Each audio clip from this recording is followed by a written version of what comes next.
Hi everybody, welcome to this edition of our chapel update. Progress has been made and we definitely wanted to show you what it looks like. So I'm standing here in the Mary Shrine. I have to admit, every time we show someone the chapel, they all want to stand in here and model, I think, for their saint statue. But it is going to be a beautiful place for prayer and devotion to the Blessed Mother. So, some new things here in the chapel. If you look down at the floor, you'll see that the tile has been put in place. This is the new porcelain tile for our floor. It's really quite beautiful. It's like a cream kind of color. And then along the back wall is more porcelain tile, but it's designed to look like marble. So it looks like marble, but it's not marble. It's a porcelain tile. It's polished, obviously, and it has that marbleized look to it. So it'll be really nice.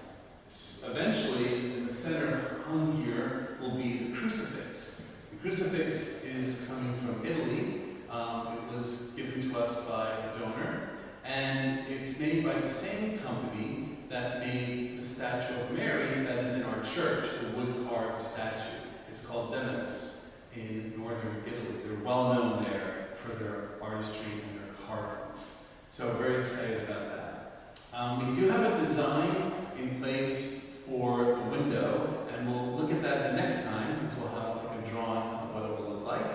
But that will be quite spectacular too, with the light coming in from behind it. Our sacristy is still under construction. We will eventually have some carpeting in there, and we did get some simple furniture pieces like a table and a wardrobe for the vestments and the vessels and the books that we'll need to keep in there. So the layout of the chapel will be the same as before, slightly different. The altar might be a little further out from the wall, and the seating will still be that three-sided effect there across the back, of course, and then on this side. So we gather around the table, right? The pulpit or ambo is probably going to actually be, over there, and the chair for the priest will be on that side.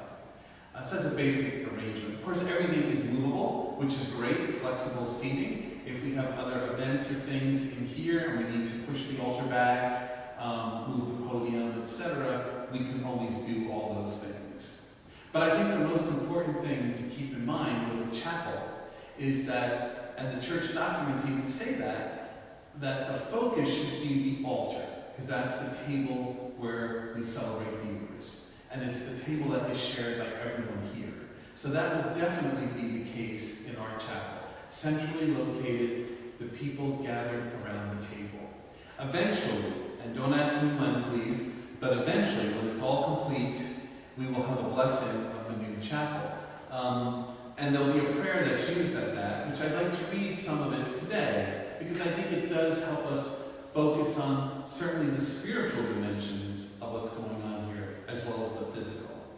And the prayer will say, "Look, O Lord, upon this altar, which we have prepared for the celebration of your mysteries. Let it be the center of our praise and thanksgiving. Let it be the place where we offer the mystery of the sacrifice of Christ. Let it be the table where we break the bread of life and drink the cup of unity. Let it be the fountain from which flows an unending stream of salvation, so that as we come to Christ, we may grow into him as a holy temple." It's a beautiful imagery of what the altar is about in any chapel or church. A place of holiness, a place where we meet Christ, a place where we dine and remember the sacrifice that paid for that special meal. So thank you for joining us for this edition. We don't put these out every week, but every couple of weeks, and there will definitely be more to come, so watch for future videos as we go forward. Thanks, and God bless.